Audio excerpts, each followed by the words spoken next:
Buenas noches, bienvenidos. Estamos iniciando un programa más de En Rumbo a la Asamblea Elecciones 2021. Este 7 de febrero, 3 representantes de la provincia de Sucumbíos tendrán la oportunidad de ir a ocupar los curules en la asamblea. Una asamblea que ha terminado el año anterior con un 2% de aceptación, por todos los casos que es de conocimiento público, pero hay ciudadanos de esta provincia que tratan de asumir este reto en esta campaña electoral que inició el 31 de diciembre del año anterior. Es por eso que hoy vamos a dialogar con la abogada Iris Andrea Mera. Ella es candidata asambleísta, primera candidata asambleísta por el Movimiento Democracia Sí. Doctora, buenas noches, ¿cómo estamos? Buenas noches, muchísimas gracias por la invitación a este medio de comunicación.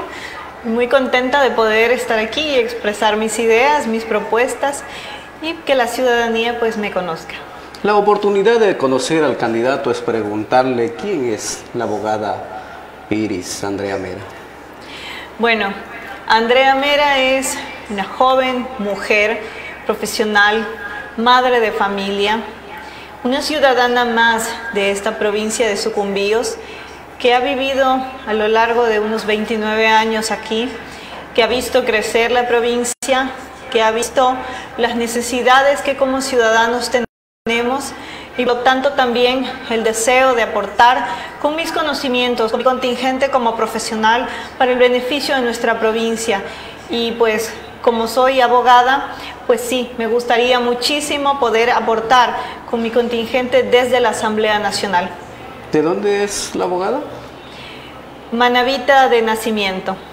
Ya sucumbiense, pero... Sucumbiense de corazón. 29 años. ¿Al Lago Agrio directamente a la provincia de Sucumbíos? Sí, 29 años en Lago Agrio. ¿Qué le trae de memoria escuchar 29 años de este cantón? En esa época, ¿qué recuerda? Bueno, cuando venimos al Lago Agrio con mis padres, yo tenía 4 años de edad. Y lo primero que recuerdo es que mis papás tenían que ponerme ya a la escuela, al jardín en ese tiempo, y no tenían colegio para ponerme, que me querían poner al Pacífico. Finalmente terminé estudiando en el Colegio Napo.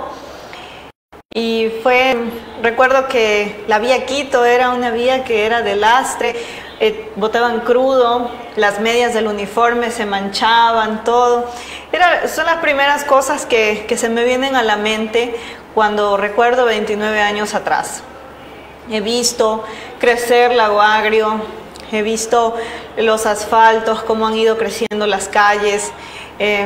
Recuerdo que yo a los 15 años aprendí a manejar por lo que actualmente es la circunvalación, y era un pedrerío, habían unos huecos enormes, pero era el lugar donde no era transitado y obviamente podía aprender.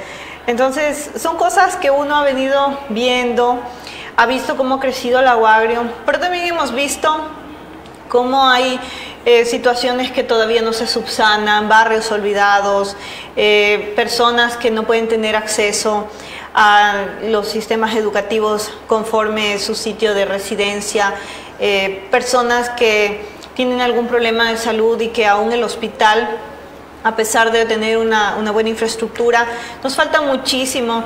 He vivido en carne propia casos personales. Mi padre justamente hace 2 días fue un año que sufrió un infarto que casi se lo lleva, y lamentablemente por falta de que nuestro hospital aquí no tiene todas las herramientas y los profesionales que se necesitan como un hospital de tercer nivel, pues tuvimos que trasladarlo a Quito. Fue todo un viacrucis, conseguir una ambulancia, cosas personales que a uno le hacen sentir y que a uno le hacen ver cómo puede ser para los demás ciudadanos también, cómo puede ser para una madre de familia que tenga hijos en condiciones de vulnerabilidad, que no pueda tener acceso a un tratamiento médico adecuado, movilizarse a otra ciudad.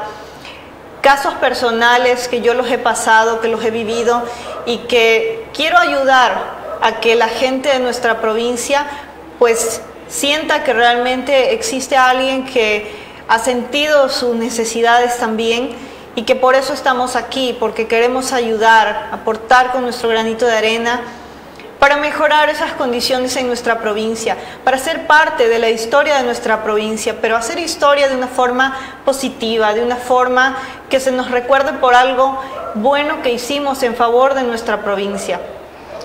Abogada, usted nos habla del tema de educación, de salud, de ver el crecimiento de este cantón, pero que le ha hecho mucha falta en infraestructura, en sistemas, que den oportunidades a todos para tener los mismos derechos.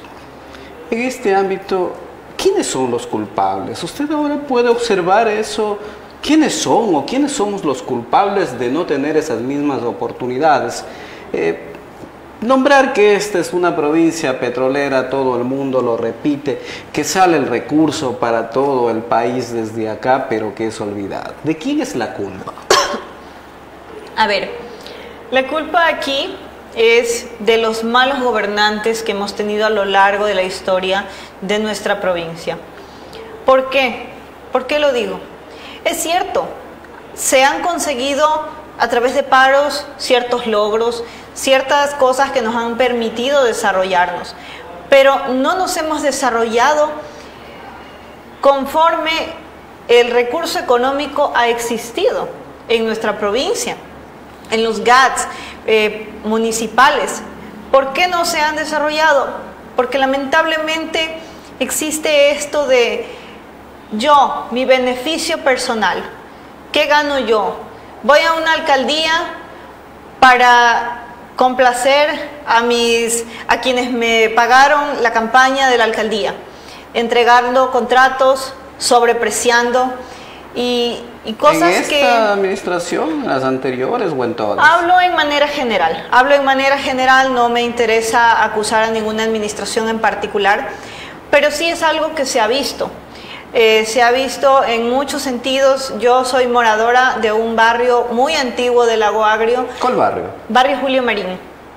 Este barrio, desde que mis padres construyeron la casa, mis padres abrieron la calle para poder construir la casa, con sus recursos propios, porque lamentablemente en esos tiempos la alcaldía no le interesaba el barrio Julio Marín. ¿Qué administración era esa? Uy, yo tenía 8 años de edad cuando eso fue. Le estoy hablando de 1995. Cuando habían presidentes municipales, recién venía. Me parece que ya era Máximo Abad el alcalde. Ya era alcalde y todo eso. Sí.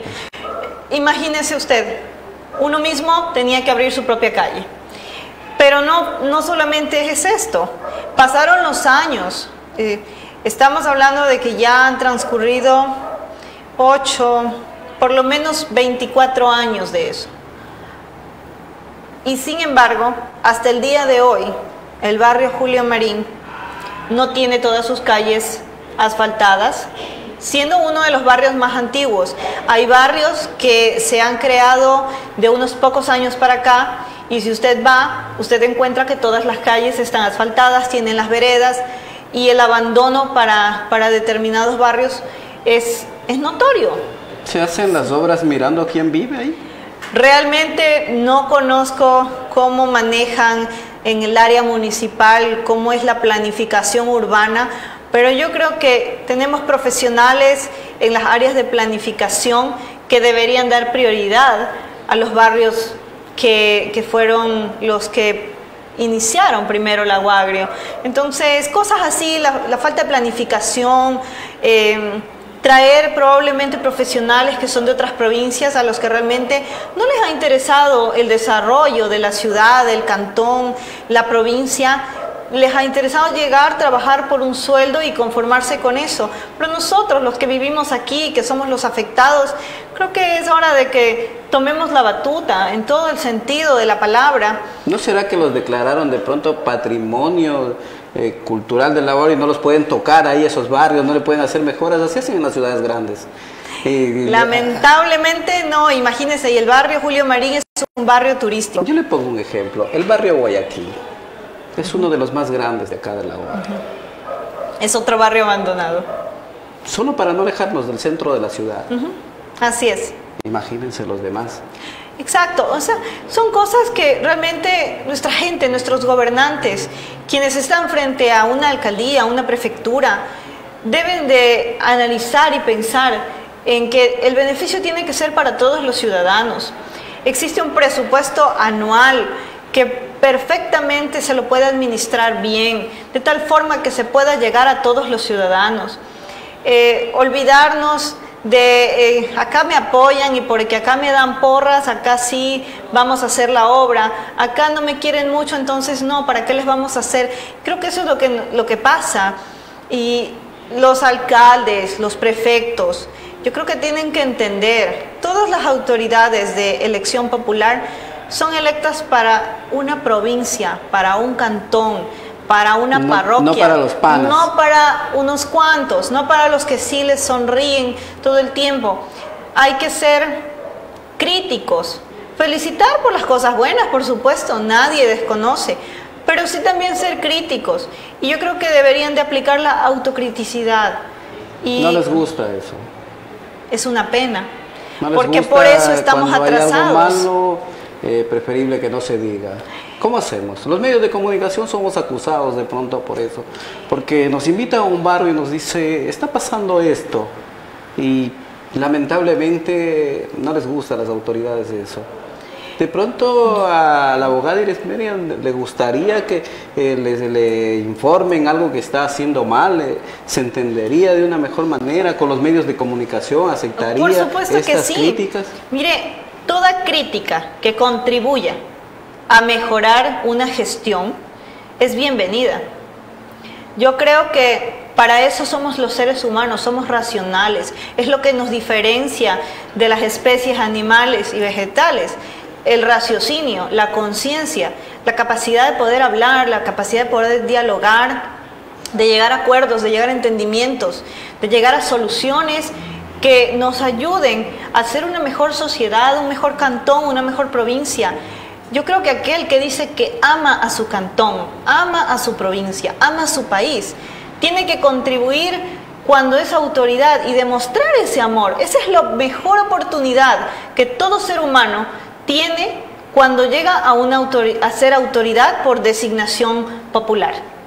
Aprovechar la oportunidad que le da la ciudadanía para servir a ella. Por supuesto, la política es el arte de servir a la sociedad, no de servirnos de ese cargo que se ostenta. ¿Qué dice la familia cuando la abogada Iris Andrea Mera acepta ser candidata a la asamblea? ¿Qué dijo? Te metiste ahí en esa olla, ¿no? ¿Cómo reacciona? Bueno, yo provengo de una familia que no será una familia adinerada, pero sí es una familia educada, una familia que tiene valores y que me los han inculcado.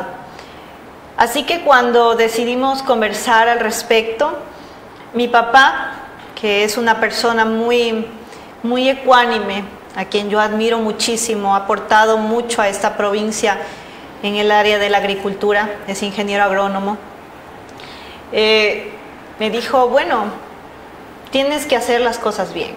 Si vas a hacer algo, hazlo bien. Tienes que quedar bien como persona, como mujer, como representante de esta familia, porque mi papá, mi mamá son personas muy queridas en este cantón y en esta provincia. Y hacerlos quedar mal, creo que sería lo peor que yo podría cometer. Mis hijos, mi hija mayor es una señorita de 15 años, me dijo, yo te apoyo, mamá, porque te conozco y me siento muy orgullosa de ti. Mis dos hijos pequeños pues no tienen todavía la edad para discernir lo que está su mamá haciendo. Y mis hermanos, que son muy críticos, junto con mi mamá, creo que son las personas más críticas que yo puedo tener a mi alrededor, me dijeron, tú puedes, tienes la capacidad de hacerlo, tienes el deseo de hacerlo, y eso es lo que necesitamos en esta provincia, necesita nuestro país para poder cambiar. Así que conté con todo el apoyo de ellos. Obviamente les dije también mis temores, porque meterse en la política a veces involucra también afectar de alguna manera la vida personal, los hijos, los padres, la familia en general. Sin embargo, he obtenido el apoyo de ellos en todo el sentido de la palabra. Mis padres, yo vivo con ellos, así que ellos me ayudan con mis hijos en estos momentos, mientras yo salgo a hacer campaña, a conversar con la gente. Realmente salimos desde la mañana, regresamos muy entrada la noche. Estos tiempos, la verdad, no he podido compartir como quisiera con mis hijos, pero yo pienso que todo sacrificio vale la pena.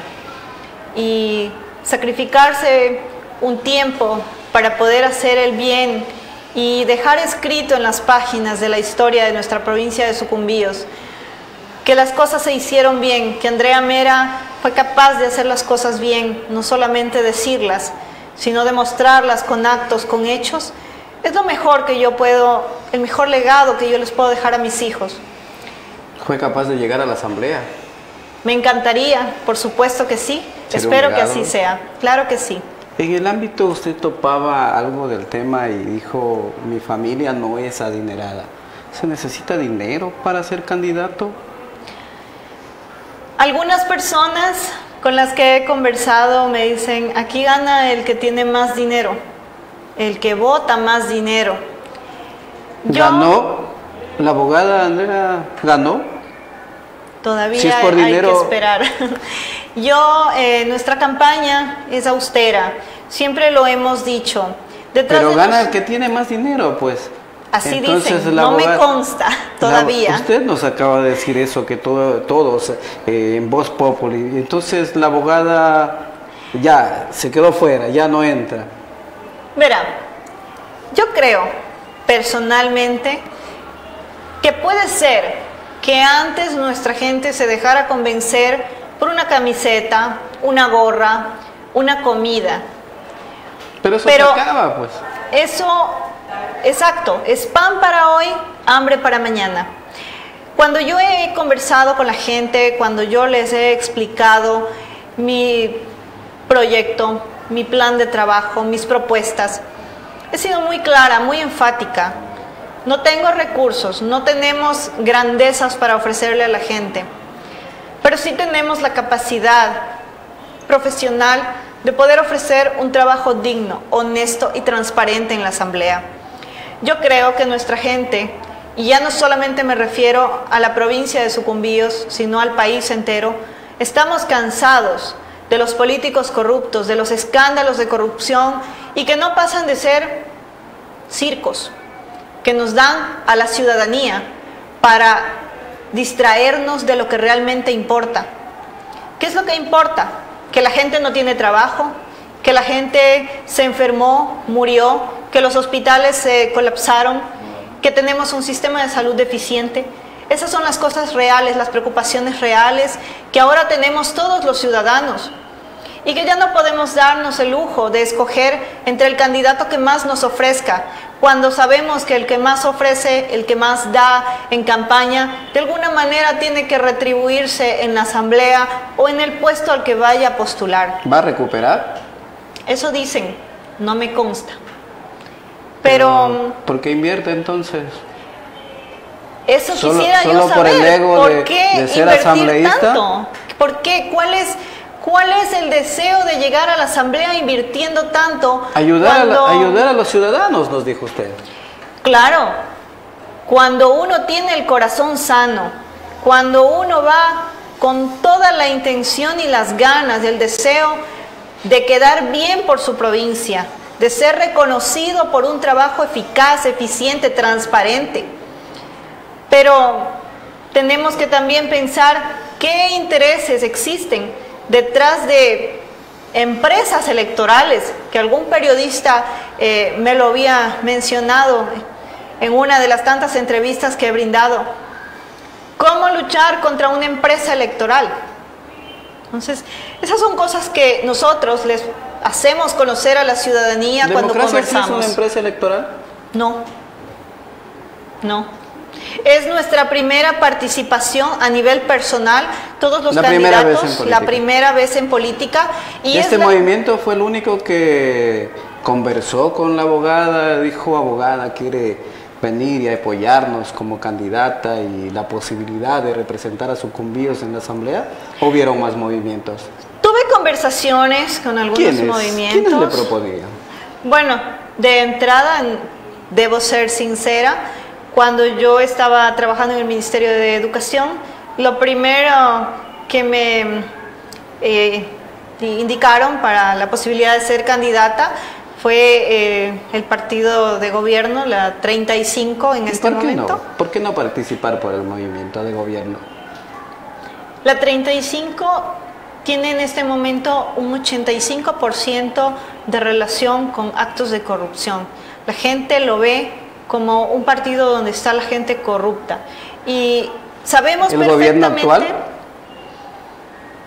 Hablamos del gobierno actual, una mezcla con el gobierno anterior del economista Correa. ¿Usted perteneció a ese gobierno entonces? Sí, yo pertenecí no al gobierno como tal. ¿Se fue antes que le juzguen o...? A ver, yo me fui porque yo tomé la decisión de participar a la asamblea por democracia sí, y era lo más correcto, lo ético y lo lógico presentar la renuncia. A mí nunca me sacaron. Y si llegué a ser directora distrital de educación, no fue por una suerte, por un azar de la vida o por alguna situación. ¿Quién invita a la abogada? Abogada, necesitamos que nos ayude en la dirección de educación. ¿Quién le llama? ¿De parte del gobierno? ¿Algún asambleísta? Porque dicen que esos puestos de dirección o manejan directamente de algún ministerio, de gobernación, o un asambleísta. Así lo dicen, no sé. ¿Usted podría confirmar? Le comento. Yo tengo una carrera amplia dentro del sector educativo. Yo inicié en el Ministerio de Educación en el año 2015, exactamente el 13 de mayo del año 2015, en el Distrito de Educación Loreto Orellana. Ingreso como jefe distrital de asesoría jurídica en Orellana, porque en ese momento yo viví alrededor de unos 2 años y medio a 3 con mi expareja. Vivíamos allá en el Coca, él trabajaba allá. Así que una amiga mía me dice, André, necesitamos una persona que trabaje, envíanos tu carpeta y vemos si calza o no calza para el puesto. Así que eso fue lo que yo hice, envié mi carpeta, fui a una entrevista, pasé todo un proceso de selección como cualquier ciudadano, mi carpeta fue aceptada. Y así inicié en el Ministerio de Educación. Permanecí allá casi 2 años cuando recibí la propuesta de trabajar en Quito, en la Subsecretaría de Educación del Distrito Metropolitano de Quito como directora zonal de asesoría jurídica. El coordinador zonal de ese momento fue quien me recomendó para este cargo, así que acepté la propuesta. Era una propuesta muy interesante profesionalmente. De retos, ¿verdad? De retos, por supuesto, muy diferente a trabajar en un distrito. Una subsecretaría es algo mucho más complejo y acepté. Estuve 1 año, trabajé posteriormente en la Dirección Nacional de Patrocinio, que de la misma manera fui recomendada a planta central del mismo Ministerio de Educación. Fui abogada del Ministerio de Educación. Luego, por cuestiones ya personales, pedí regresar al Lago Agrio y vine en calidad de jefe distrital de asesoría jurídica al Distrito de Educación Lago Agrio. Así que no fue fruto de la casualidad que yo asumiera la dirección, puesto que siempre he tenido la confianza de mis jefes, mis coordinadores zonales, subsecretarios y del propio ministro de Educación en su momento. Así que esto no fue un tema de que un asambleísta me puso o una gobernadora o un gobernador. En realidad fue fruto de mi trabajo, de mi esfuerzo, de cómo me he manejado en los distintos cargos que he ocupado a lo largo de 5 años y 3 meses que estuve dentro del Ministerio de Educación. Es para mí satisfactorio poder decirles que salí por la puerta grande, salí siempre de muy buena manera de cada uno de los cargos en los que ocupé dentro del mismo ministerio. Así que no me siento mal por haber pertenecido al Ministerio de Educación. Es cierto, fui parte del gobierno que está cursando. De ese 85% que está inmiscuido en corrupción que nos dijo usted, fue parte de eso. Así es como la ciudadanía lo percibe. Hay encuestas que relacionan a Alianza País, el 85% de la gente lo relaciona con actos de corrupción. Entonces, como yo no comparto esta idea, esta situación, pues decidí tomar otro camino que estaba en mi justo derecho de hacerlo. Abogada, en este tema usted le puede decir a todos los ciudadanos: yo no le debo favores a nadie para haber llegado a la dirección y a trabajar donde he trabajado. No le debo un favor a nadie. Por supuesto, me siento con plena libertad de poder decir que no le debo favores a nadie para haber llegado a ser directora distrital de Educación Lago Agrio. Lo hice por mis méritos y me siento muy contenta, muy orgullosa de eso.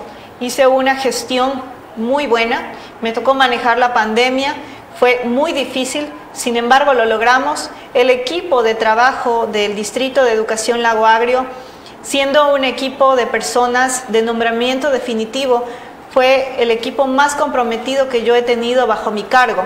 Por lo tanto, yo me siento muy contenta, muy orgullosa de haber pertenecido al Ministerio de Educación. Hasta el día de hoy, recuerdo a mis compañeros cuando he tenido que ir al distrito por distintas situaciones, he sido recibida con mucho cariño y afecto, y eso es lo mejor que uno puede dejar. Tenemos la plena convicción que nos están viendo en este momento. Un agradecimiento para ellos y un saludo. Por supuesto que sí, para mis queridos maestros, para mis queridos compañeros del Distrito de Educación Lago Agrio, para los funcionarios que dejaron de pertenecer al Ministerio de Educación el mismo día que yo renuncié, pues mi eterna gratitud por todo el trabajo que se desplegó bajo mi dirección, porque sé que aún hasta el día de hoy me tienen un cariño especial, igual que yo se los tengo a ustedes. Y el gobierno le tendrá el cariño de haberle dejado ahí queda su dirección, yo me voy. No lo hice de esa manera. Fue una situación pensada, analizada. En su momento lo conversé con anticipación con la Coordinadora Zonal de Educación. Pero los dejó abandonando. No fue un abandono. La vida es una vida que nos toca asumir retos, responsabilidades. Todo tiene un ciclo. Todos los ciclos se cierran. Y yo sentí ¿empieza el ciclo de la política que para era mi la abogada? momento. Sí, empezó el ciclo de la política, empezó el ciclo de poder decir, yo puedo intentar cambiar esta realidad de la política que se ha venido llevando en la provincia, en el país. Podemos cambiar, podemos hacer cosas diferentes, podemos actuar de manera diferente y demostrarle a la gente que sí es posible hacer una campaña austera, que sí es posible llegar a la gente con la verdad, con transparencia, honestidad, pero sobre todo, sí es posible cambiar. ¿Quién es el representante a nivel nacional de Democracia Sí? Gustavo Larrea. Él no estaba también inmiscuido en temas de muchas cosas que se hablaron, que han quedado ahí, ¿no? Él nunca fue funcionario de este gobierno. De este, pero del anterior sí. Sí, en efecto, fue funcionario del economista Rafael Correa en su momento, también se retiró tempranamente del gobierno del economista. Pero le acusaban de cosas, de haberse reunido con grupos irregulares, de haber estado en la provincia. ¿Qué le podemos decir de eso a la ciudadanía? Yo creo que esas son cosas que el doctor Gustavo Larrea debería de responder, porque se trata de su vida personal, cosa que yo no podría acusar o defender en este momento. Me refiero porque usted pertenece a ese movimiento y quien dirige es él. Nosotros aceptamos participar por el movimiento Democracia Sí, porque nos dieron la libertad justamente de manejar las cosas como nosotros bien lo viéramos para la provincia de Sucumbíos, mas no porque existan imposiciones desde la nacional. Esto es lo que justamente me convenció realmente de participar por Democracia Sí. ¿Los abandonaron y dijeron hagan allá lo que puedan? No es tanto un abandono, es la libertad de tomar las decisiones que se crean convenientes para la provincia de Sucumbíos. Nos hablaba usted que en el Ministerio de Educación le tocó afrontar esta emergencia por esta pandemia, esta emergencia sanitaria. Nosotros el protocolo también estamos aquí tratándonos de cuidar y de sobrevivir. Muchas vidas se perdieron en este llamado COVID que atacó al mundo entero. ¿Qué se puede hacer en la asamblea por Sucumbíos? Si la abogada Iris Andrea Mera llegara a la asamblea, a esa asamblea que no le cree nadie prácticamente acá en el Ecuador, creo que se creen ellos nada más para ubicar un 2%, ¿por qué decidir a ese lugar? Ir a ese lugar, pedir la oportunidad al pueblo de Sucumbíos, a los ciudadanos de esta provincia, pedir la oportunidad para ir allá. Porque alguien tiene que dar el primer paso para cambiar. Queremos cambiar la política, pero si vamos a estar con los mismos de siempre, vamos a tener el mismo resultado siempre. Entonces, eso fue lo que yo pensé, porque era muy fácil para mí probablemente continuar como directora o probablemente ser removida, es un cargo de libre remoción, y mi vida profesional guiarla de una manera diferente.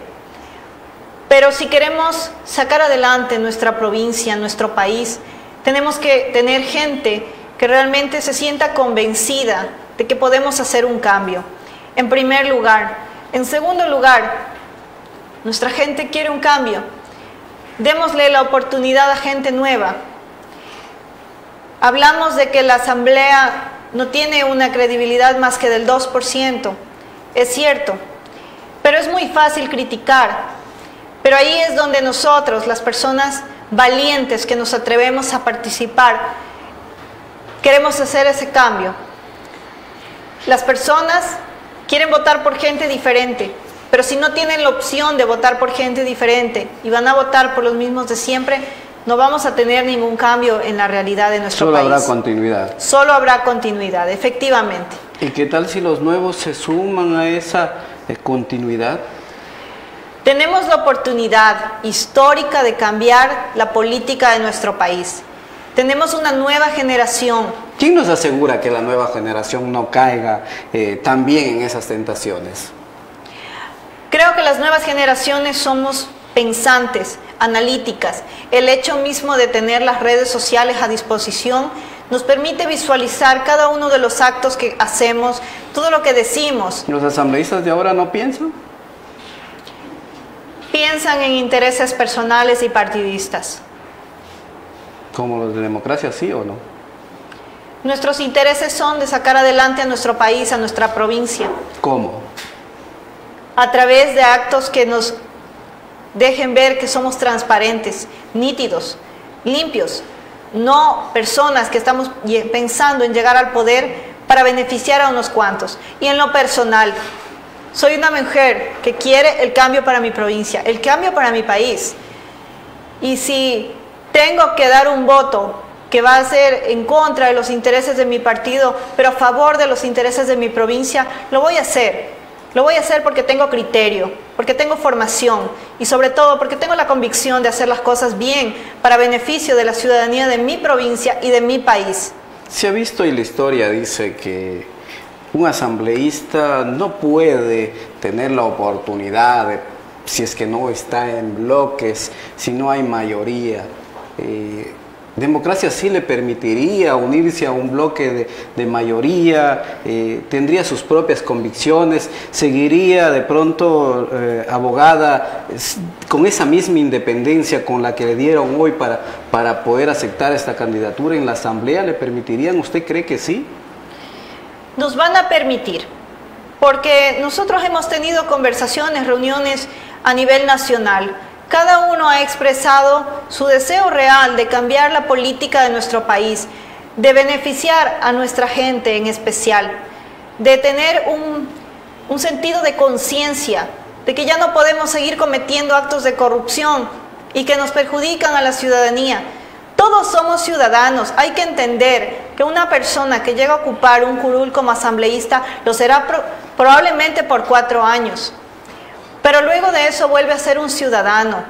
Y lo que hizo, de la misma manera que afecta a ciertos ciudadanos, le va a afectar a esa persona luego como un ciudadano más de este país. ¿Usted jugaba en el colegio al amigo secreto que hacía en Navidad y todo eso con los compañeros? Claro que sí. Dicen que en la asamblea juegan al amigo secreto. ¿Usted jugaría también? Ah, no, eso ya es otra cosa.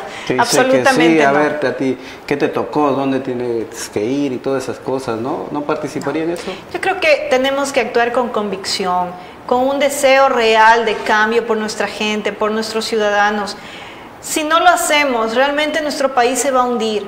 Y eso es lo que no queremos. Tenemos que pensar en qué país le vamos a dejar a nuestros hijos, qué país le vamos a dejar a nuestros nietos y futuras generaciones. Nuestro país es un país tan rico, ha sido tan rico, Dios ha sido tan generoso con nosotros. Por eso han tenido la oportunidad de llevarse. Pues. Pero justamente deberíamos ser un país que la gente tuviera una mejor calidad de vida, que todos tuviéramos acceso a igualdad de educación, a igualdad de salud. Pero lamentablemente por nuestros malos gobernantes pagamos nosotros, el pueblo.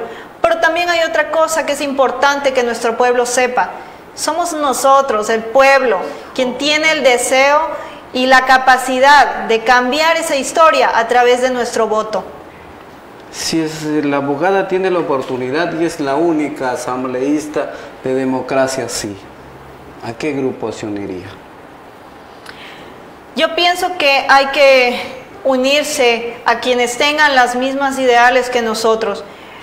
Deberíamos formar... ¿Y si no encuentra?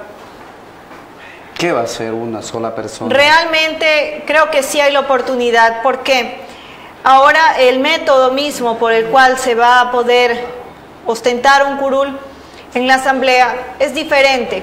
Eso va a permitir diversidad de partidos. Ya no nos va a haber una mayoría absoluta con un solo partido donde todos se conviertan en alzamanos y la minoría lamentablemente no podrá hacer nada. En esta ocasión, esa diversidad de partidos que va a poderse de una manera homogénea tener una asamblea que sea de diferentes partidos, de diferentes ideas. Al final, todos tenemos que pensar en el bienestar de nuestro país y eso es lo que tiene que primar. El hecho mismo de que no vayan a haber grandes mayorías de un solo partido en la asamblea va a permitir que justamente se pueda trabajar de una mejor manera junto con los demás asambleístas de las otras provincias del país. Sí, es verdad, en esta oportunidad pueden tener todos los movimientos políticos a poner un asambleísta. En este caso, la abogada sería la primera asambleísta mujer de la provincia de Sucumbíos, si ese se llegara a dar el caso. ¿Qué es lo primero que haría en el ámbito de legislación en la asamblea? ¿Qué pediría para esta provincia? Bueno, primero hay que exigir el cumplimiento cabal de la ley amazónica. Hacer unas reformas en la ley amazónica, como por ejemplo que los recursos... Tendría que ser el nuevo gobierno ya. Por supuesto. Este ya no le alcanzó el tiempo. A este ya no. Pero sí, mire, la ley amazónica es una ley muy buena. Sin embargo, hay que hacerle unas reformas, como por ejemplo, que los recursos que no se utilicen en un año fiscal, por la razón que sea, que no se presenten los proyectos o que no se aprueben, como pasa generalmente, pues que sean acumulados para el siguiente año. No es posible que los recursos que son destinados por ley para la Amazonía, al final del año, con la excusa de que no se presentaron proyectos o que no se pudieron ejecutar los recursos, sean devueltos al gobierno central y nuestra gente, que es la que más necesita, se quede sin esos recursos. ¿De la ley amazónica? Por supuesto. Esos fondos son acumulables. No son acumulables. En diciembre, en la página web de la CTA, en transparencia, ¿nos están mintiendo? Están 30 millones de dólares devueltos a las arcas del Estado. ¿Nos están mintiendo? Revíselo usted mismo. ¿Le están mintiendo a la región amazónica? Así es. A la región amazónica, no solo a Sucumbíos. Por Esos supuesto. fondos son acumulables. Esa ley dice que no se tiene que devolver los recursos al Estado. Se le devolvió 30 millones de dólares al Estado. Y está en la página de la CTA en transparencia. De pronto usted ahí en el ámbito de conocedora del derecho no ha hecho investigaciones por qué se devolvió ese dinero que era de la región amazónica. Y lo que dice en la página web es que no se presentaron los suficientes proyectos y que por lo tanto ese recurso se devuelve a las arcas del Estado. ¿Usted cree que ese recurso va a retornar a la Amazonía? Estoy absolutamente segura que no. Pero la universidad no se ha avanzado por falta de recursos, dice. Mire usted esas cosas que a nosotros los ciudadanos nos dicen, que no hay dinero cuando está que se devolvieron 30 millones de dólares. Eso es información pública, cualquier ciudadano puede entrar a la página web de la CTA, en transparencia puede verificar lo que estoy diciendo. ¿Estaría convencida de que le van a ayudar para que ingrese a esta ley amazónica, que la nombraron como la solución para la región amazónica, pero que no ha sido tal? Le comento, la ley amazónica no es mala, de hecho es una ley muy buena. ¿Quiénes son los malos? Los malos son los que no la aplican, los mismos asambleístas nuestros que no han exigido el cabal cumplimiento de esa ley. Mire. ¿No sirven los asambleístas? No nos han representado como merecemos. Es lo mismo, solo que con unas palabras diferentes. Nosotros somos más directos para hablar. No utilizamos las palabras técnicas, el léxico del derecho para no poder. Lo decimos así directo, no han servido. Yo no lo dije, lo está diciendo usted. Yo estoy preguntando. Lo que puedo decir es que siento que no nos han representado como merecemos, porque... ¿Qué termina siendo lo mismo? Pues sí, en parte sí. Como buena abogada que me considero, creo que la terminología uno siempre tiene que ser un poco delicado para decírsela a la gente, pero no dejar de decir la verdad. De pronto hay veces que no entienden si uno se habla así técnicamente. Uno tiene que hablar para que nos entienda el pueblo, pues, abogado. Sí, la gente conoce, la gente sabe. Nosotros cuando hemos conversado con la gente se sienten defraudados por nuestros asambleístas.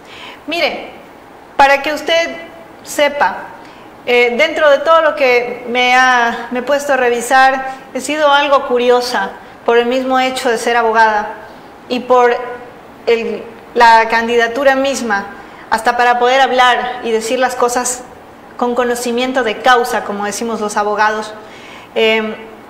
Mire, la ley de simplicidad y tributaria nos pusieron un impuesto del 2% a los microempresarios sin que supiéramos.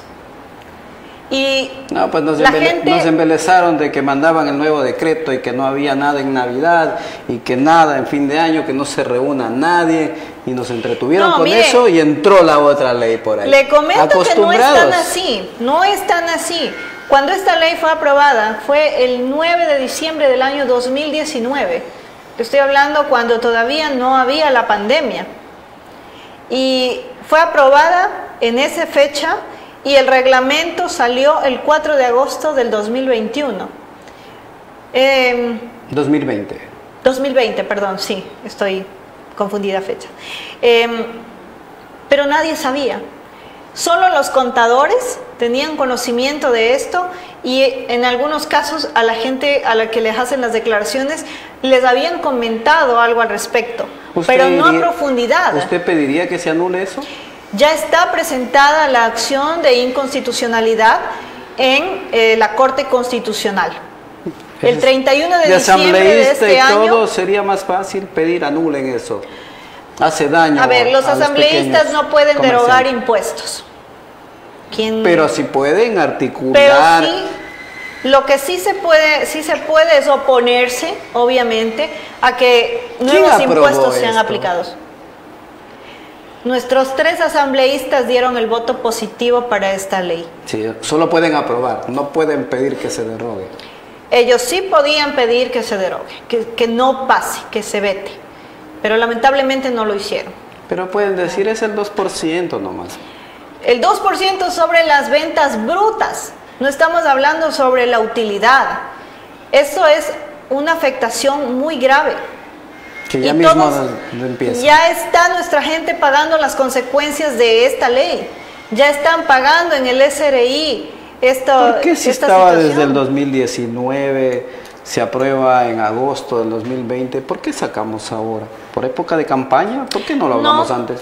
Yo lo hice cuando yo estaba revisando justamente las leyes, porque para poder proponer, primero necesito conocer qué es lo que hay. Pues uno es abogado de profesión, pero generalmente cuando no está en determinada materia no se empapa lo suficiente.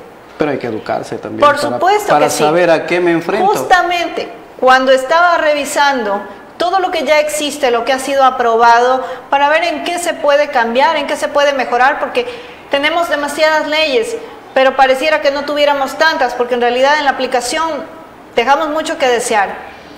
Así que al revisar, fue cuando me empapé de esta situación, y realmente fue muy indignante. Indignante porque yo tengo muchos amigos, muchas amigas, mucha gente conocida que está siendo bastante afectada con esta ley. Y hicimos la socialización con la gente, mucha gente desconocía. Eso es lo más triste de esto. Se puede que nuestra gente no conozca que a sus espaldas, a espaldas del pueblo, se aprueben leyes que los perjudiquen. ¿Se puede trabajar desde la asamblea por los comerciantes? Por supuesto que sí. ¿Qué es un comerciante informal? Así los llaman ahora. Un comerciante informal es aquel comerciante que no declara impuestos, que tiene su negocio en la calle y que sus ingresos son exclusivamente para él y obviamente para pagar su mercadería que tiene a disposición a la venta. ¿A ellos no les afectaría este 2% de ese impuesto? No, a ellos no, porque no pagan impuestos. Nosotros definimos a un comerciante informal como aquella persona que lucha día a día, que no tiene la oportunidad de tener un puesto en alguna institución pública, que no tiene la oportunidad para montar un negocio y sale a sudar todos los días. Así lo definimos al comerciante informal, que ellos no están de acuerdo que les digan informales, pero lamentablemente así los han catalogado. En este ámbito de este impuesto y todo, ha revisado las leyes. ¿Hay que cambiar las leyes? ¿Hay que eliminar leyes? ¿Hay que crear más leyes o solo hay que aplicarlas? Hay que aplicarlas de manera correcta. Nuestros comerciantes informales, que así se los denomina, merecen tener mejores oportunidades. Oportunidades de crecimiento, oportunidades de que su negocio prospere. Pero estas oportunidades no van a ser imponiendo más impuestos. Nuestra gente no resiste tanto impuesto. Nuestros comerciantes que declaran impuestos ya no resisten. El imponer leyes, lo único que va a generar en cuanto a impuestos, lo único que va a generar es que justamente se cierren negocios, se cierren fuentes de trabajo y muchas veces que esos comercios se vuelvan informales. Se supone que eso es lo que queremos erradicar y queremos impulsar, que nuestra gente trabaje de manera formal, que declare sus impuestos conforme corresponda, pero estas medidas no ayudan. Al contrario, nos perjudican a todos, como ciudadanos, como consumidores, a los mismos microempresarios, que son quienes generan también fuentes de empleo. Todo eso nos perjudica. Ya nuestra gente no resiste tanto impuesto y tenemos que trabajar en generar oportunidades para que nuestra gente crezca. El dinero tiene que estar en el pueblo, porque el pueblo sabe cómo administrar su dinero. Dinamiza la economía, mejora la calidad de vida de nuestra gente. Eso es lo que nuestro país necesita. No necesitamos que el dinero nuestro esté en el Estado. ¿Tienen? ¿O en los bancos? En los bancos, porque obviamente todos utilizamos las redes bancarias para guardar nuestro dinero. O en un banco, por ejemplo. Todos utilizamos las redes bancarias, todos tenemos una cuenta, porque hasta para que nos depositen el sueldo necesitamos tener una cuenta. ¿Qué opina de que los banqueros quieran ser presidentes? Eso es... Ya hablo en general de tener todos. Ahí sí, ahí decía una amiga mía, amigo el ratón del queso. Sabemos perfectamente que va a ser un gobierno dirigido exclusivamente hacia los intereses de los banqueros. Hay una cosa muy particular que estaba yo revisando, la ley de monetaria y bancaria, la ley de régimen monetario y bancario del Ecuador. ¿Sabe que en realidad no son los banqueros quienes nos fijan las tasas de intereses para los créditos que hacemos? Es el propio gobierno a través de la Junta Monetaria y Bancaria del Ecuador. Esta junta está conformada por miembros del gobierno, por un delegado del presidente de la República, por un delegado del ministro de Finanzas, por un delegado del Banco Central del Ecuador, por diferentes instituciones que forman parte del engranaje de la economía de nuestro país. No tenemos un representante de la academia, no tenemos un representante de las cámaras de comercio, no tenemos un representante de las cámaras de industrias. Y ellos fijan las tasas de intereses de los bancos, de las cooperativas. Si usted tiene un negocio y a usted le dicen, usted se puede ganar entre el 10% y el 30% del valor que le estoy dando de su producto, usted, como un comerciante, va a coger y va a elevar el precio a tal punto que usted gane ese 30% y no el 10%. Eso es lo que sucede con los bancos. Les fijan las tasas de interés entre el 10 y el 30%. El banco tiene esa opción de escoger. Entonces, por eso los bancos nos fijan tales tasas de interés que nos perjudican a nosotros, los que hacemos los créditos, por emergencias, por negocios, por adquisiciones personales. ¿Puede cambiar eso? Por supuesto que sí. Es uno de mis proyectos. Es una reforma a la ley de régimen monetario y bancario del Ecuador, donde se incluya como integrantes de la Junta Monetaria y Bancaria del Ecuador a un representante de la academia, me refiero a las universidades, las facultades de economía. Deberían escucharle, pero por supuesto, ¿usted cree que sí. le escucharán? Pienso hacer escuchar mi voz en la asamblea. Soy una mujer, pero tengo la suficiente voz para hacerme escuchar. Más que la voz, el conocimiento. Por supuesto. ¿Ha visitado ya la provincia? ¿Ha alcanzado a recorrer la provincia en esta campaña? Sí, he visitado ya casi el 100% de la provincia. Lo que me quedan son partes ya bastante distantes y alejadas. ¿Qué es lo que le ha marcado en estas visitas a las diferentes comunidades? Es decir, allá encontré esto y contarle a la ciudadanía. Niños tomando aguas contaminadas, niños andando descalzos, sin la oportunidad de tener una mejor vida, una mejor educación, porque sus padres han tenido la misma educación que ellos, de quedarse allí, de no reclamar sus derechos, de que están siendo contaminados sus ríos, sus fincas, sus cultivos.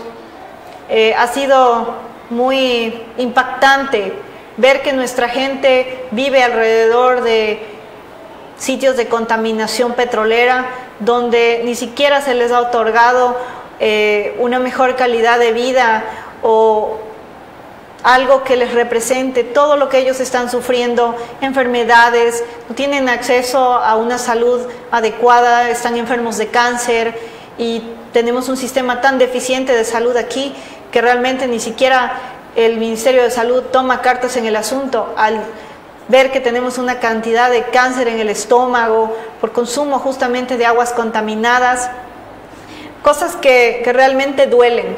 Duele ver a un niño que está en un sitio donde ni siquiera tiene acceso a agua potable. Duele ver a un niño que está descalzo y que está desnutrido, que ni siquiera tiene una buena alimentación, porque sus padres no han tenido oportunidades de salir adelante. ¿Una política de Estado? Por supuesto, necesitamos que realmente el Estado se empodere de nuestra gente, se empodere del cuidado que necesita nuestra gente. Que si abogada es electa asambleísta, ¿quién quisiera que fuera el presidente? Realmente lo que quiero es un presidente que pueda trabajar de la mano con nosotros para sacar adelante a nuestra provincia, a nuestra región amazónica y a nuestro país. Nuestro país ya no resiste una sola presidencia, un solo gobierno más corrupto. Realmente es un cáncer la corrupción que nos está acabando. Si en estas elecciones no tomamos una decisión acertada como ciudadanos, nos estaremos condenando no solamente para los próximos 4 años, sino probablemente para las futuras generaciones a una vida de miseria, de crisis económica que no nos va a permitir salir a flote. La pandemia ha sido una más de las cosas negativas que nos ha pasado y que justamente nos tiene que hacer reflexionar para tomar una decisión adecuada, acertada. Queremos agradecerle la oportunidad de poder conversar con los medios de comunicación acá en la provincia de Sucumbíos. Invitarle también al debate que estamos organizando, 8 plataformas digitales. Esperamos que asistan todos los candidatos y puedan exponer las ideas y debatir con quienes pueden de pronto ser sus compañeros en la asamblea. Y preguntarle para terminar esta intervención y decirle, ¿por qué debo votar por usted? ¿Por qué votar por Andrea Mera? Porque soy una mujer diferente, preparada, madre de familia, una ciudadana más de esta provincia de Sucumbíos, que no se va a dejar vender o comprar por un interés personal, porque antepondré siempre los intereses de mi provincia, de la gente a la que me dé la confianza con su voto, para no quedar mal, para no hacerlos quedar mal, pero sobre todo siempre voy a pensar en el bienestar de mi provincia, de mi gente, de aquellos quienes han depositado su confianza en mí, de quienes creen que yo soy la opción del cambio, la opción diferente. Vota por gente diferente, por la 20.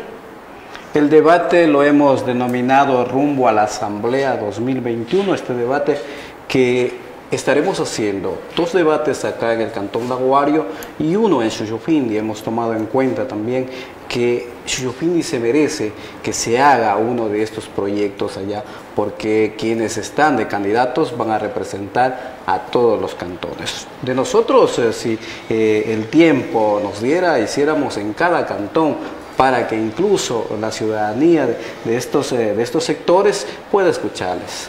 Esperemos nos acompañen en el debate. Agradecerle, doctora, la oportunidad de conversar. Una buena noche. Muchísimas gracias. La oportunidad, una excelente noche para todos.